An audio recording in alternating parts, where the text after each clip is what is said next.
Cats is included with the purchase of collision coverage. Hey, Cudahy to all my friends and relatives in four directions. This is Robert Pilot of Native Roots Radio presents I'm Awake. I'm here to ask you for your support. Finding honest Native-centered news is not easy. But with your support, we're able to provide accurate information about Standing Rock, Line 3, treaty violations, and COVID-19 in our Native communities. Please visit Native Roots Radio Network on Patreon and donate if you can. That's Native Roots Radio Network on Patreon. Pinigigi, and thank you for your support. The city of Minneapolis is now on Native Roots Radio with Minneapolis AIR. AIR stands for American Indian Relations. Guest host Christine McDonald talks to people about important things affecting the city's Native communities. Minneapolis AIR dives into topics like public safety, public health, elections, and so much more. Tune in to Minneapolis AIR on Native Roots Radio from 5 to 6 p.m. on the second Wednesday of every month, right here on AM 950. MNsure is a proud supporter of Native Roots Radio. Looking for health insurance but not sure where to start? MNsure has you covered. You can find discounts, compare private health plans, and see if you qualify for free or low-cost insurance plans. Plus, get help from an expert so you can save on the coverage you need. Enroll online by December 15th for coverage starting January 1st. Get started today at mnsure.org. That's mnsure.org. A reminder to anyone who rides Metro buses. That means the A, B, C, D, gold, orange, or red lines. Remember to pay your fare before you get on. Either buy a ticket at your station's ticket machine, tap your go-to card, or pass to the reader at the station, or activate a ticket on the Metro Transit app. Have your proof of payment ready to show to trip agents if asked, or risk getting a citation.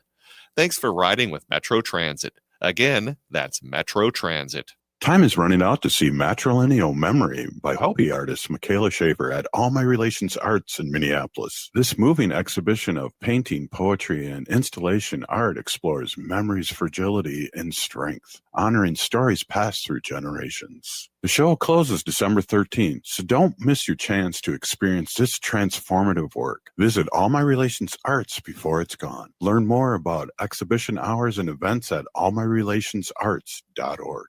With your AM 950 weather, I'm Patrick Lilia. Tonight, cloudy with temperatures rising to 21, then Friday, snow with a high of 30. AM 950 needs your support to help keep the progressive voices you love on the air. If you can, head over to am950radio.com and make a donation. As a thank you, we'll send you the 6th annual AM 950 calendar featuring Matt McNeil's photography. That's am950radio.com. Portions of Native Roots Radio may be pre-recorded. It's a good day to be indigenous. Get up, stand up. They are going to become more brutal. Because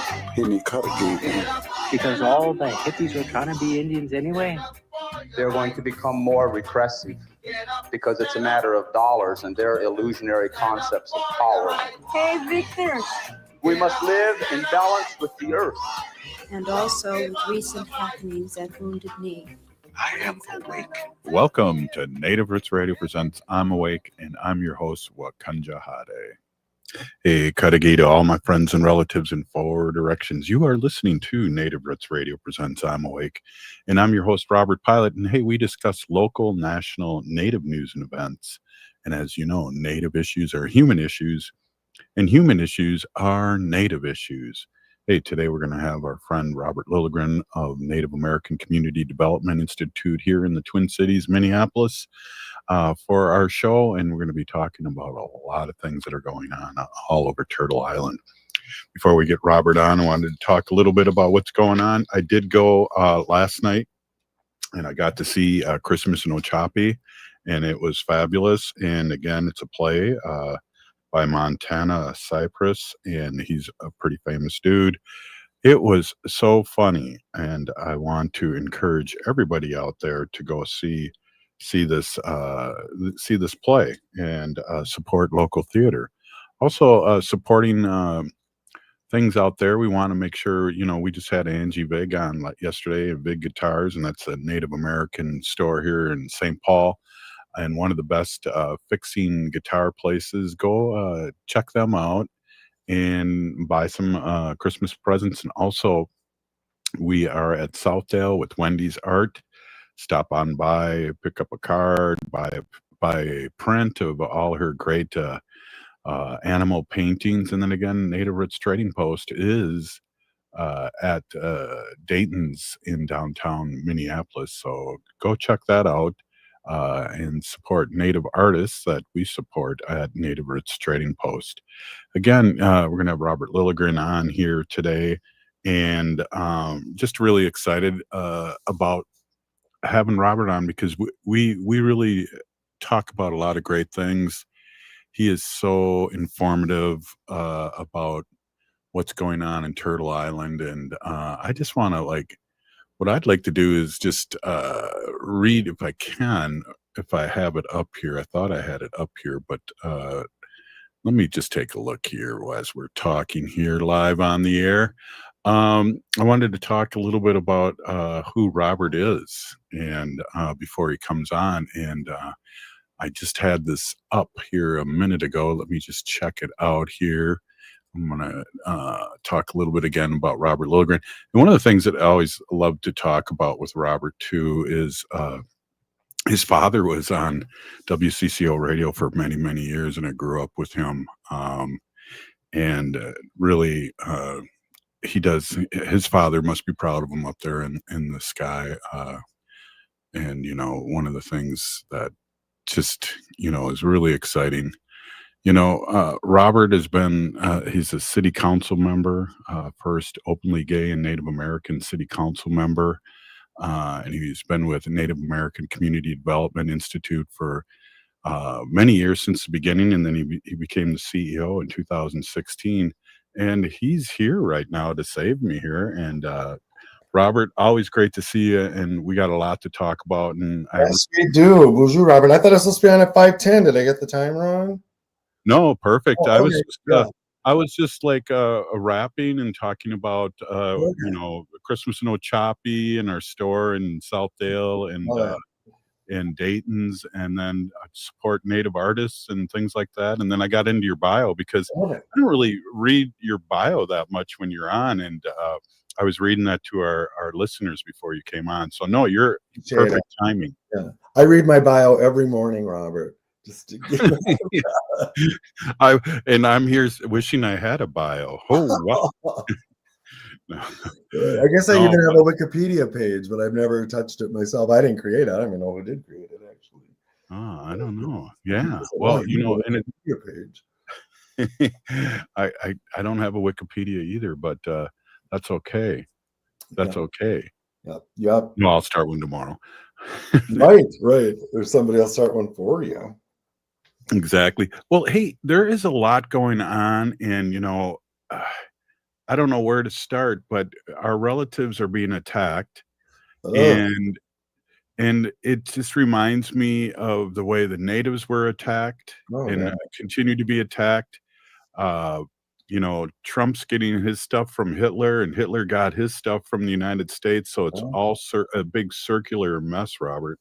It is a big circular mess. It's terrifying, really, and it's hard to know what to do, right, and how to respond. And just before this, I was looking at some live feed from the parking lot of the Target store on East Lake Street, where ICE was staging their raids and big community protests and things. And Target's reputation. I haven't shopped there since they canceled their DEI stuff, and so this isn't going to help their reputation being so closely associated with ICE, especially when you look at who the customers are on the East Lake Street Target. It's brown folks, right? It's so close to Little Ethiopian United Tribes. It's the Latino community heavily, the Somali community, and so But what's happening here, and I'm guessing many people have heard what the president said, the hideous words about our Somali neighbors and Somali relatives, and that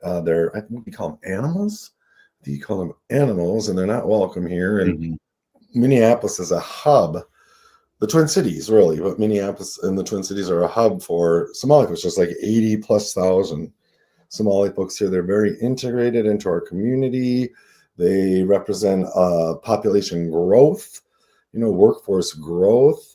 They are very engaged and integrated into our politics. We have, I don't even know how many now, probably at least 10, if not more, Somali. No, I'm sure it's more than 10 because they're in the House of the State House, State Senate. We have mayors that are Somali and, city council members. And it's just, And so they're part of our community. And so now all of a sudden to have a president of the United States dehumanize them in this way and then target them through ICE enforcement, through immigration enforcement. And 80% of these Somalis are citizens. Half of them are native born. They were born here, right? As American as anyone, and it's just this racist BS. And like you said, it's that Nazi-like dehumanizing of a whole group of people. So then you can do what you want to them, right? Well, it's interesting. I just don't think Trump's smart enough to be, reading the papers and seeing what's going on here.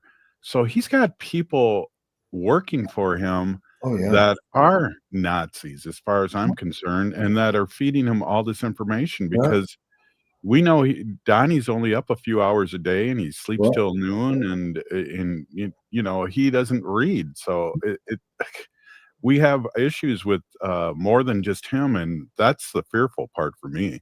I agree. A lot of his cabinet, his closest advisors are Nazis. I mean, they're aligned with Nazi organizations. They're open about it, right? And when he made this hideous statement, was it just yesterday, right? About our local small community targets Minnesota. He said Minnesota is a hellhole, and targets Minnesota. And this was after one of those bizarre 3-hour cabinet meetings that he televises, where he goes around the table and every cabinet member praises him, right? They just say all these wonderful things. Kristi Noem credited him for keeping hurricanes away from the United States. Right. And that's a legitimate thing for a cabinet member to even believe, let alone say out loud. And then during that 3-hour meeting, he was sleeping. He was literally sleeping half the time. He wakes up and makes this hideous statement. Wow, we got more to talk about. We're here with our friend Robert Lilligren, Native American Community Development Institute, a White Earth citizen, Ojibwe. We always like to bring that up. And this is Native Roots Radio, and we're going to be right back after this short break. Please stay with us. Hoa! If you're in need of food resources, Hennepin County is here to help. Food shelves near you are ready with fresh, nutritious food. SNAP remains open. You can continue applying for benefits. If you are expecting or have children ages 0 to 5, WIC can provide even more support. Get connected to free or low-cost food resources near you at hennepin.us/food-help. Again, that address is hennepin.us/food-help. The city of Minneapolis is now on Native Roots Radio with Minneapolis AIR. AIR stands for American Indian Relations. Guest host Christine McDonald talks to people about important things affecting the city's Native communities. Minneapolis AIR dives into topics like public safety, public health, elections, and so much more. Tune in to Minneapolis AIR on Native Roots Radio from 5 to 6 p.m. on the second Wednesday of every month, right here on AM 950. A reminder to anyone who rides Metro buses. That means the A, B, C, D, gold, orange, or red lines. Remember to pay your fare before you get on. Either buy a ticket at your station's ticket machine, tap your go-to card, or pass to the reader at the station, or activate a ticket on the Metro Transit app. Have your proof of payment ready to show to trip agents if asked, or risk getting a citation. Thanks for riding with Metro Transit. Again, that's Metro Transit. MNsure is a proud supporter of Native Roots Radio. Looking for health insurance but not sure where to start? MNsure has you covered. You can find discounts, compare private health plans, and see if you qualify for free or low-cost insurance plans. Plus, get help from an expert so you can save on the coverage you need. Enroll online by December 15th for coverage starting January 1st. Get started today at mnsure.org. That's mnsure.org. Lieutenant Governor Peggy Flanagan, and I want to be your next United States Senator, and you are listening to Native Roots Radio. Welcome back to Native Roots Radio presents I'm Awake, and this is Robert Pilot. Hey, welcome back, everyone. This is Robert Pilot along with Robert Lilligren, and I want to read your bio here, and just real quick here, because I was stumbling on that, Robert. I lost my page here on my other computer, but I am a professional, and I'm bouncing back here, and I want to say Robert became president and CEO of Native American Community Development Institute, NACD, in May of 2016 after serving as the chair of the organization's board of directors since the founding in 2007. Robert is an enrolled with the White Earth Ojibwe Nation, and he served 12 years as vice president. 12 years as the vice president of the Minneapolis City Council, the first tribal member elected to public office in the city of Minneapolis. And that's who we're talking to right now. I'd just like to remind a lot of our listeners, because we get new listeners all the time, of who you are and you know, how much I appreciate you coming on and talking our truth here in the Twin Cities and nationally. I appreciate it. Thank you, Robert. It's always a pleasure to be here. I appreciate having this time with you as well, and to recognize, you know, what you do to lift up the community here, which is a lot. And yeah, so thank you. I appreciate it. And I just saw you recently at the Minneapolis Indian Center, and that was a fabulous event that you had. Wasn't that something? It was different, you know, and it was the brainchild of the Minneapolis American Indian Center's director, Mary Lagarde, my whiter sister, and she dedicated some staff, and we had a couple staff at NACD that stepped in to do the logistics and planning, and it was sort of it was somewhat framed around Giving Tuesday, where the people are encouraged to give to nonprofits, but we didn't bill it as that or promote it as that because we didn't want community to feel like there was a barrier, right? Like you had to give to come to the event. But there were dozens of Native orgs tabling there, and non-Native orgs, neighborhood organizations and things, and it was just a really positive space. And it was great networking, you know, and they got to connect with pretty much everyone I wanted to connect with in the community. And the feedback we're getting is so positive. I'm sure we'll continue to do this. And we do a number of these resource fairs and things, but this one just had a more social vibe, I think, a more community vibe. It was kind of star-studded. Chef Sean Sherman had his nonprofit there, and he was there for a bit. Renowned author Diane Wilson was there, and media superstar Robert Pilot. So It was funny too. I saw Diane and Allison introduced us, and I said, "Wait a minute, are you the author?" And she goes, "Yeah." And I go, "You've been on my show." Oh, funny, huh? Right. Was that Allison Walkout? Yeah.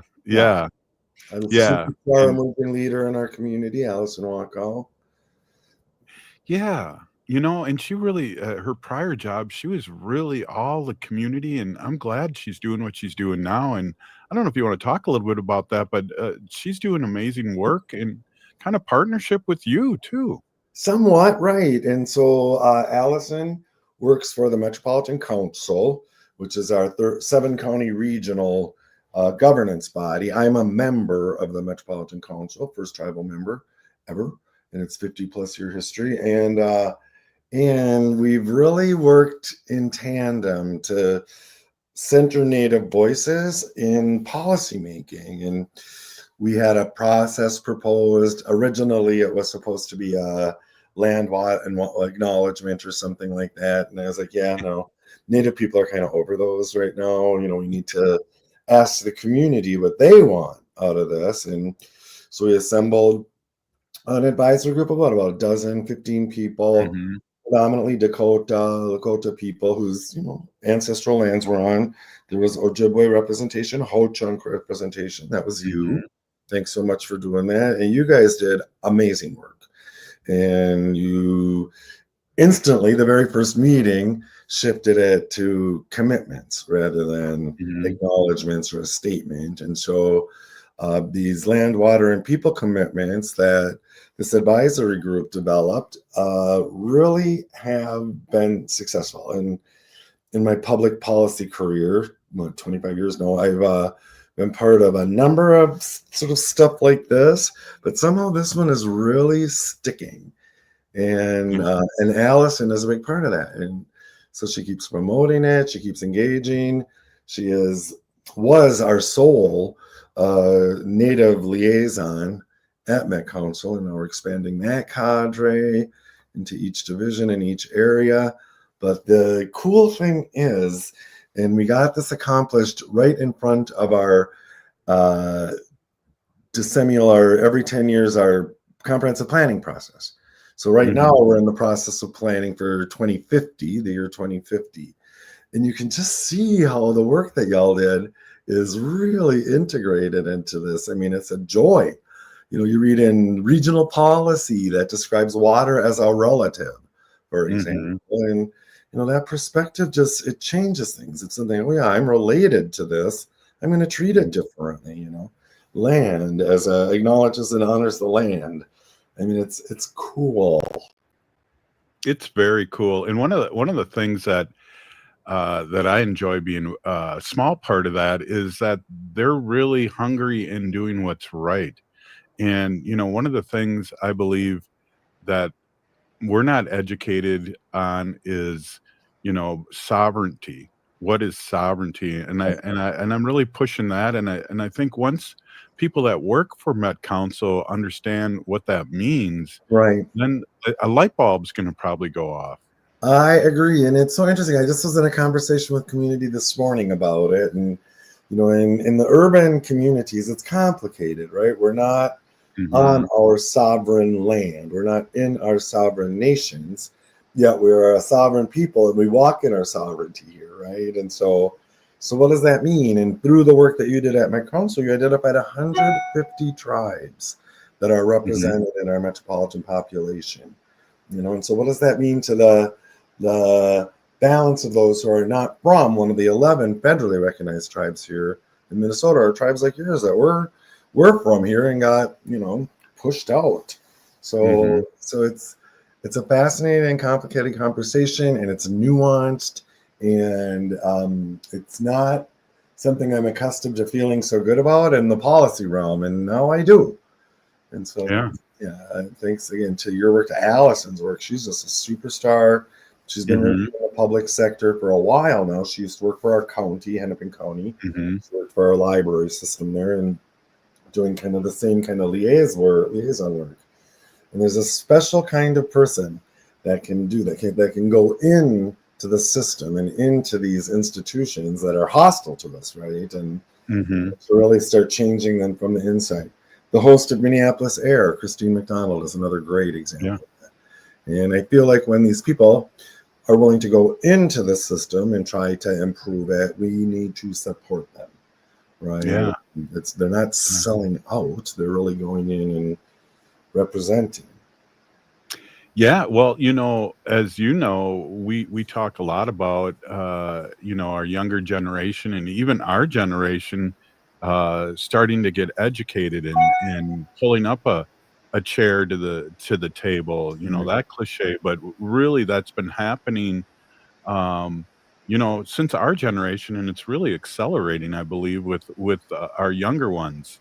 Right. And I love that. I love that they're doing it, and that we're figuring this out as a community, right? Of how we can sort of work. I call it the inside outside game, right? You got to respect people's roles. It's a very indigenous way, I think. Respect their roles. You know, roles can change, but we need the people who are the agitators, the activists, the direct action kind of activists. And sometimes we're doing that, right? We're the ones that are out there demonstrating, but the activists, and then we need the people who are willing to go inside the system. And for me, that was my trajectory, right? I was a screamy rock thrower kind of activist, and then I ran for Minneapolis City Council. To everyone's surprise, I won and served there for 12 years. But I had to really go deep and and say, okay, I'm changing, right? I'm going in the system that I've been fighting for decades, and how can I do this? How do I maintain my my sanity doing that? But also, how do I make sure I have the support of the community while I'm doing it? Wow, yeah, that's the more we talk, it's like you should write a book, because there's a roadmap that you've gone through here, whether you planned it or not, that's been very successful to do just what you said, and that's become part of the solution. No, I love that. I love that you're saying that. While you were talking, I got a campaign text from our writer sister Peggy Flanagan, our Lieutenant Governor. We just heard her voice a minute ago, who's running for U.S. Senate right now, and of course we all want her to be our senator. She's great. She's a great representative. She's a great politician and things, but she's really blazing a trail. She's going further than I ever did, which is just fine. Well, hey, we're going to take a quick break here, and we're with Robert Lilligren, and CEO of Native American Community Development Institute, NACD. I've been practicing, Robert. Good, good. Hey, we're going to be right back. And, I want to talk a little bit about NACD. It's how, I like to bring this up every once in a while, how you work as an office and as an organization, and also some more things that are happening down Franklin Avenue and all the good collaboration that's happening. Cool. Right on. Hey, this is Native Roots Radio. We'll be right back. We're with Robert Lilligren.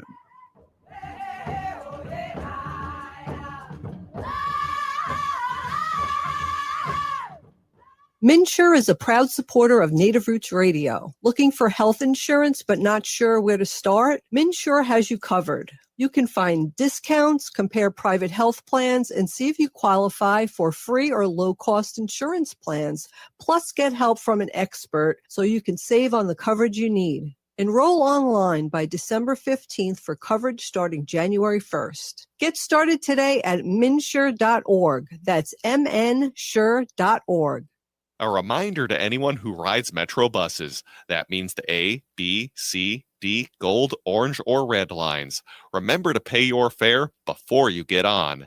Either buy a ticket at your station's ticket machine, tap your go-to card, or pass to the reader at the station, or activate a ticket on the Metro Transit app.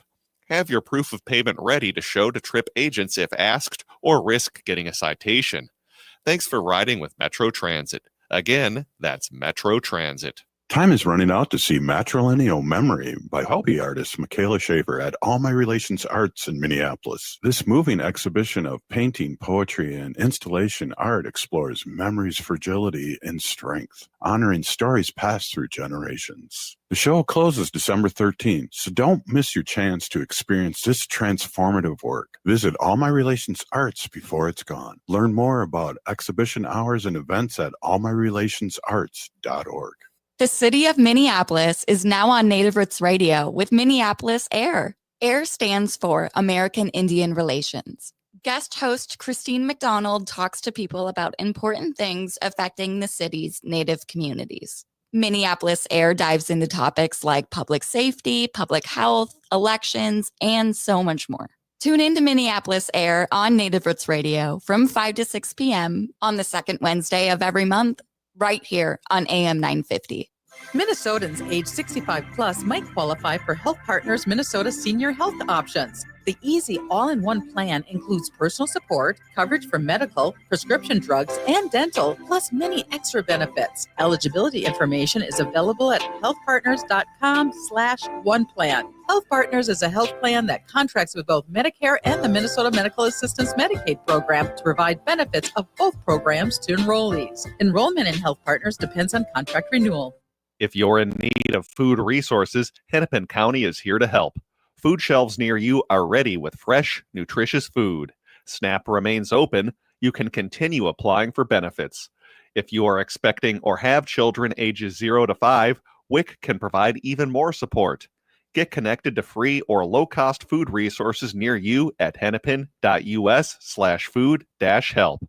Again, that address is hennepin.us/food-help. Cafe Latte offers made-from-scratch soups, salads, sandwiches, and mouth-watering desserts. So come check out their pizza and wine bar, or get a treat from the bakery made fresh daily. Plus, you can still do online ordering and takeout, along with gift cards. Just go to cafelatte.com and choose from their ever-changing selection of award-winning salads, sandwiches, and soups. Cafe Latte is located off Victoria and Grand and online at cafelatte.com. With your AM 950 weather, I'm Patrick Lilia. Tonight, cloudy with temperatures rising to 21, then Friday, snow with a high of 30. Maverick's Real Roast Beef is an East Metro treasure with the best roast beef sandwiches in the Twin Cities, but don't miss out on the chicken, Philly steak, brisket, fish, and more. Maverick's is in Roseville on Lexington Avenue, 1 mile south of Highway 36. Check them out at mavericksbeef.com. ATNF AM 950, St. Louis Park, Minneapolis, St. Paul.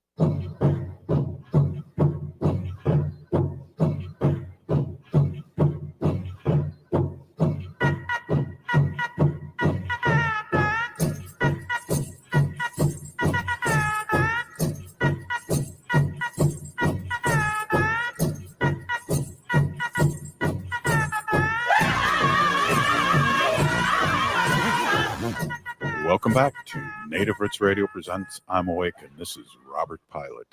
Hey, welcome back, everyone. This is Native Roots Radio, and we are with our friend Robert Lilligren. And boy, we always have a great conversation. I know we had somebody post here on, I believe it was Facebook, saying that they always enjoy the show when Robert Lilligren is on. Oh, thanks.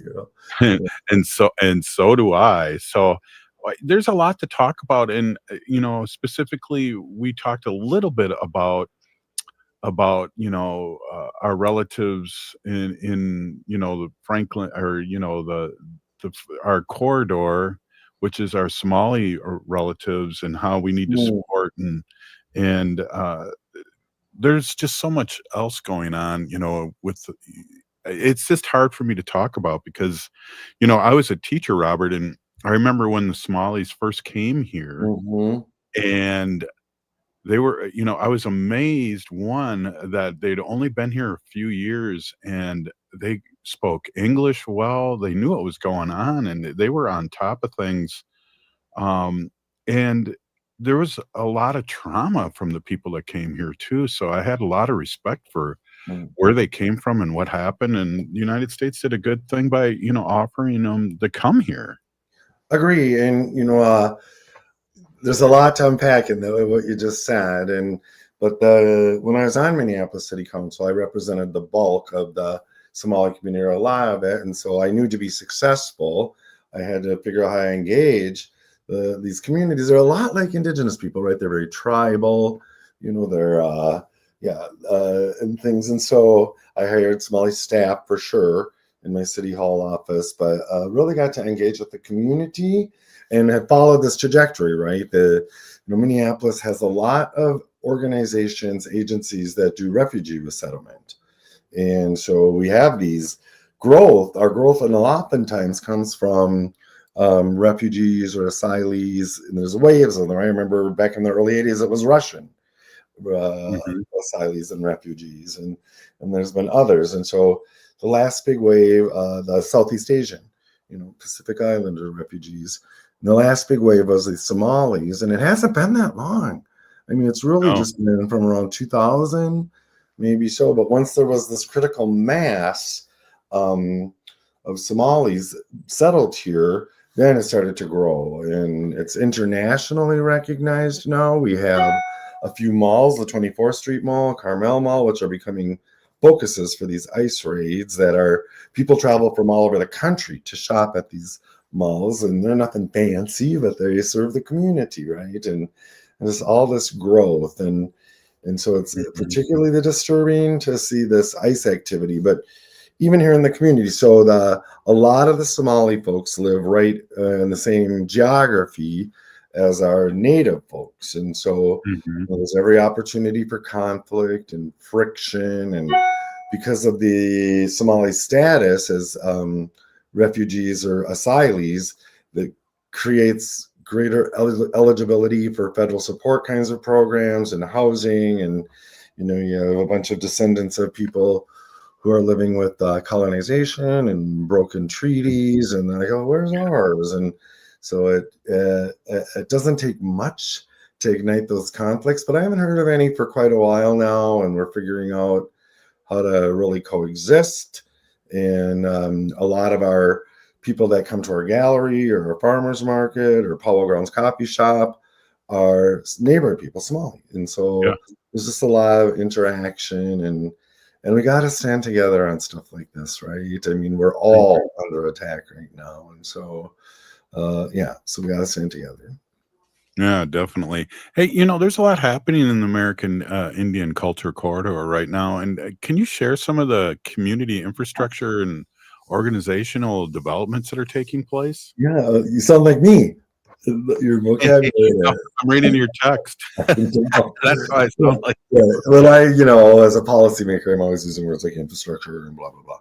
But we really have a really robust urban Indian, and I'll use the word infrastructure, organized infrastructure. And we have leadership at all levels, whether it's formal leadership, heads of organizations like me, or people in the community that are just stepping out to make this community a better place, and everything in between. And actually, one of my earlier conversations today was with community members about this. What do we do to support people in leadership? And, a lot of people in the grassroots level don't really view themselves as leaders, but they are, right? And how do we support them? And so, at NACD, we're not a service organization. We are fundamentally a systems change organization, and we need to be authentically grounded in community. So we do that around some of our program areas, like our art gallery, All My Relations Arts, internationally renowned now for being this tiny little gallery on the American Indian Cultural Corridor. We have our Four Sisters Farmers Market, super popular, kind of a place to see and be seen during the market season. We have our Four Sisters Urban Farm. We have our Make Voting a Tradition, which is robust, engage in the political process and policymaking process, right? Nonpartisan, of course, we're a nonprofit. But, and so that keeps us really in the community. And then we work at the systems level, policy level, just about everyone at NACD is on a board. We're in boardrooms, things like that, working directly with government. And a lot of what we do, it's so fascinating, Robert, that we occupy the space between community and these non-native institutions and organizations, and that can be kind of risky space. And instead of sort of trying to translate native perspectives into these non-native institutions, our work is to educate the institutions how to engage with us, how we want to be engaged. And so we were just talking about some of these, they're kind of obtuse or obscure examples, but it's like, we're changing a system here, right? And sometimes this work can be very hard to gauge and hard to report on, but it does happen, and it happens one community member at a time. Yeah, definitely. And, I think you can gauge it by just our eyes, and how I feel like, too, you've really helped, and Native American Community Development Institutes really helped with I don't know how I can say this other than this, and you'll know what I mean, is sharing the wealth and not fighting over crumbs, but sharing these great things, and not living in a silo, I guess. I just love that you said that. It's really affirming. Thank you, Robert. And how I would phrase it, I haven't used these words for a while, but we have this forced perspective of scarcity, right? This is an impact of colonization, forced assimilation, that we never have enough. We don't have enough to realize our visions here. And I think that's false, right? I think there's enough. There's probably more than enough. But the system, the colonized system, wants us to fight over what appear to be crumbs. And so our mission, our work is to flip that mentality of scarcity to a mentality of plenty. There is enough. Let's figure out how we can work together to access what the community needs to realize its own vision, right? Now, someone isn't coming to us and telling us what it is we want. We're telling them, here's what we want. Here's how you can resource it or be a partner here. But it is, I mean, it's fundamental to our work, and it makes my heart sing that you would say that. Yeah, and it's so true. And I what I like, and you know, my background here a little bit. I like how your organization is many different nations, as opposed to one governmental nation that I worked for. Right. And again, a silo of sorts. And I love that term about scarcity. That's the mentality that a lot of us in government, native governments deal with too. Right. Agree. And even that sort of urban reservation kind of dynamic, you know, that I would say I've seen so much progress in the last few years, but when the urban community kind of stands up, we're not sovereign nations. We're community members, you know, a lot of nonprofits and things, and we know that, and we support our sovereign nations, but they can get a little nervous if all of a sudden we're directing resources to the urban core, like we're coming after their resources, which of course we're not. You know, the argument is working in collaboration, we can best serve our relatives. Definitely, and boots on the ground, because there is a distance, you know, physical distance, but also just a distance between government officials and people that are hungry or people that need help and things like that. They may hear about it, but you know, like Native American Community Development Institute is boots on the ground in so many different facets, and you have your ear to the railroad tracks, I feel like, of what's happening. That we try, right? And we need to be authentically community based. And so, you know, our organization, I often describe it as being very permeable to community. And, you know, you're in our space a lot of community people are. And as you've seen, we've reconfigured our space. We're just finishing that. And our whole floor, street level floor, is meeting space. You know, tomorrow that space is occupied from 8:30 in the morning until 4 in the afternoon. Excuse me, with different configurations of community, some community and government, some of our collaboration, our Good Relatives collaboration. We'll be celebrating the Bush Native American Prize winners at the Indian Center, but then there'll be some subsequent meetings. There's going to be some videographer, you know, videotaping going on there. And it's just, one of our staff members, the brilliant Alex Buffalo, had just put out our schedule for tomorrow. And it's like, dang, we're busy.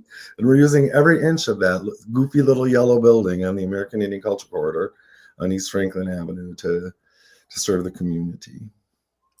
Well, we're wrapping up this segment, and I really like to revisit the way the Native American Community Development Institute kind of runs itself as an organization. And, you know, I love to bring this up and, you know, talk about the little of the struggles of people buying into the system and how well it's worked. And I like to bring that up every once in a while. And if you don't mind, we could talk about that in our last segment together. Yeah, sounds good. All right. Hey, this is Native Roots Radio, and we're with Robert Lilligren, CEO of Native American Community Development Institute. You notice I haven't said Native American Community Clinic in a long time, so I should. I make that same mistake from time to time. I should get some award. Hey, we'll be right back. Please stay with us. If you're in need of food resources, Hennepin County is here to help. Food shelves near you are ready with fresh, nutritious food. SNAP remains open. You can continue applying for benefits. If you are expecting or have children ages 0 to 5, WIC can provide even more support. Get connected to free or low-cost food resources near you at hennepin.us/food-help. Again, that address is hennepin.us/food-help. MNsure is a proud supporter of Native Roots Radio. Looking for health insurance but not sure where to start? MNsure has you covered. You can find discounts, compare private health plans, and see if you qualify for free or low-cost insurance plans. Plus, get help from an expert so you can save on the coverage you need. Enroll online by December 15th for coverage starting January 1st. Get started today at mnsure.org. That's mnsure.org. A reminder to anyone who rides Metro buses. That means the A, B, C, D, gold, orange, or red lines. Remember to pay your fare before you get on. Either buy a ticket at your station's ticket machine, tap your go-to card, or pass to the reader at the station, or activate a ticket on the Metro Transit app. Have your proof of payment ready to show to trip agents if asked, or risk getting a citation. Thanks for riding with Metro Transit. Again, that's Metro Transit. The city of Minneapolis is now on Native Roots Radio with Minneapolis Air. AIR stands for American Indian Relations. Guest host Christine McDonald talks to people about important things affecting the city's Native communities. Minneapolis Air dives into topics like public safety, public health, elections, and so much more. Tune in to Minneapolis Air on Native Roots Radio from 5 to 6 p.m. on the second Wednesday of every month, right here on AM 950. Hi, I'm Jane Fonda, and you're listening to Native Roots Radio. And we're back to Native Roots Radio presents I'm Awake, and this is Robert Pilot. Hey, welcome back, everyone. This is Robert Pilot, and we are with Robert Lilligren, CEO of Native American Community Development Institute, NACD, here in the Twin Cities, Minneapolis. And Robert, I'd like to revisit kind of the story and the transformative story that you work with your other workers with, and just tell us a little of the story and a little of the pushback and where you're at now. Great. I hope this is what you're asking about. But like a lot of Native orgs, we strive to indigenize our operations, right? And so what does that mean? And especially in the complexity of a 21st century urban Indian community, what does this mean to indigenize? Whose indigeneity are we talking about and things? And so this is a very active kind of conversation and effort within NACD. And I feel like we are doing a pretty good job. And one of the fundamentals, we have a few fundamentals. One is Indigenous first, right? We are here to serve the Native community primarily. And of course, we have our allies outside of the Native community, but it's Indigenous first. We also demand reciprocity from our partners. And this is something that we've been exercising for a number of years. And it's so automatic to us now. If someone comes to us to ask for something, it's like, okay, and what are you giving us? It's so Indigenous. If you're going to ask for something, you give something, right? And so those are just sort of fundamental operating. But I will say the biggest shift in our perspective was from something that I learned from one of our revered elders here, Linda Eagle Speaker, about an Indigenous approach is to care for yourself first, your family second, and then your community third. And as she was teaching me this, Robert, I would push back and I'd be like, oh, Linda, we're Indigenous. We care for the whole. And she would talk to me almost like I was a small child, which I loved. And she'd say, no, Robert, that's the colonizer's way. They're always trying to take care of everything else. The Indigenous way is take care of yourself, take care of your family, and then take care of your community. And so I didn't really have any proof, but I thought, okay, I'm going to believe this elder. And so I started to integrate that approach into my own life. And I saw the transformation it had on me, my work, my energy and things like that. Oh, okay. So we started to expand that to all of NACD staff. And of course, they resisted because it is not how we have been conditioned. Right. But as we adopted this, it's been several years, probably 3 years, 3.5 years, that this has been our approach. The effect on our workforce and on our work has been transformational. And people come to our work and they're cared for, they know their families are cared for, and they give 150%. to serving the community. And I don't know why not just nonprofits, but businesses don't operate this way. It's so profit, dollar driven, or, in a lot of nonprofits, there's a ton of oversight and so much energy is put into almost beating people down, and it's building people up. And it's a joy. It's a joy to work in that environment. It's a joy to watch these young Native professionals that I work with just blossom. Yeah, not used to it. And so have you had any people come and ask you how you've done this? And are you open to people that are listening, maybe to have you reach out and talk about this? Because to me, this is transforming a workforce that right before my eyes. That's what it has been. And yeah, people do ask. And there's another local organization. It's called Tawahi Foundation. And they do a lot of leadership development. One of our staff just went through a whole leadership cohort. It was a brilliant experience for her. And so with the lead of the Tawahi Foundation, we were trying to figure out how we can maybe integrate our work and support each other to do that. And the CEO there is Nikki Paratas, and another young, brilliant, emerging leader. And she said this to me, and it meant a lot. She said, we were talking about indigenizing the workplace. And she said, a lot of folks talk about doing that, and at NACD, you're actually doing it. I'm like, okay, you never know if people see what you're doing or notice what you're doing. And so that was very affirming. So we're going to try to, kind of more sort of institutionalize this. I would love to write on it. I'm not a very disciplined writer. I love writing, but I would love to publish on this. I've talked to the elder Linda Eagle Speaker about maybe co-publishing. She does this kind of indigenization of systems. That's her thing, right? I mean, she's also a medicine kind of carrier for her tribe. But anyway, so I'm trying to figure out how to. A lot of folks are doing it. I'm guessing some people are doing it better than we are, and that's great. But I would love to share more. Well, I know, and again, I'm not speaking from experience, but I've heard if you do 2 pages of writing a day, or 1 page or 2 pages a day, you'll have a whole book in a year. So, I mean, if you keep it small, and I don't mean to be giving you advice, but I love it. Advice is make it smaller, because it's really, and you've been doing this for a few years now, and it's been really.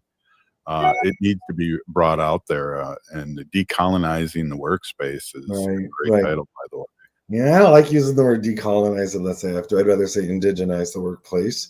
So I don't want to put it in the colonizer's framework. And we integrate, to indigenize our workspace, we integrate ceremony and practices and languages and things and ways of being together, right? That are respectful and,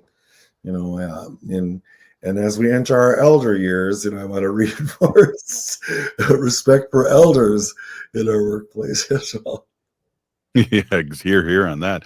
Well, I love to bring this up every few months, 3-4 months, and talk about this because of the work of Native American Community Development Institute and the groundwork that you're leaving too. Because years ago when we were doing the 2-hour show, we'd have a nice conversation but talk about who are the next leaders that are going to take. What now? We're baby elders, and we have to look for the next group of people and have it set up for them. Right. One of the things we've just started this at NACD, and I'm interested to see where it goes, but is talking about generational succession, right? But normalizing that, and not just of leadership, all of us. I've asked our staff at NACD to think around, if I'm not here, who does my work? If I'm not here, how does my work get done? And then that will sort of translate into planning for succession and for the strength of the organization and the community for that matter. And so we're really trying to normalize that in our day-to-day, the idea of succession planning. Wow. We got like a minute and a half left here, and I'd love for you. I'm really thank you so much for bringing this up again, and it's great to hear in the forefront because that's not how we were brought up here locally, at least for me. And I love to hear about that. So we got like a minute left. What would you, in regards to, what would you like to talk about? Because I always think of Wendy going, ask Robert what he wants to talk about. So you got a minute here. Well, one thing I just want to bring up, and this is part of what's going on tomorrow as well, is we have the American Indian Cultural Corridor. It's this important stretch of East Franklin Avenue that's very strongly identified with the Native community, but there's all kinds of cultures there. There's Norway House, the Norwegian kind of center is there. There's all this stuff going on, and there's a lot of interest. The Wall of Forgotten Natives, our large homeless encampment, is within this footprint. And MnDOT, our Minnesota Department of Transportation, is trying to figure out what to do there now to kind of memorialize that. We have an important light rail station there. That's being redesigned right now. And a lot of it's being done kind of separate from the community voice. So, of course, at NACD, we're all about getting the community voice centered in these kinds of processes, and we're having some success. And so tomorrow's going to be kind of a pivotal day. We'll see where it goes. Robert, thank you so much. It's always great to see you, and always great to listen to the great work and your perspective on what's happening. Thank you so much. It's my pleasure. You go, Robert. Right on. Hey, this is Native Roots Radio. We'll see you tomorrow with State Senator Mary Kunesh. Hoa.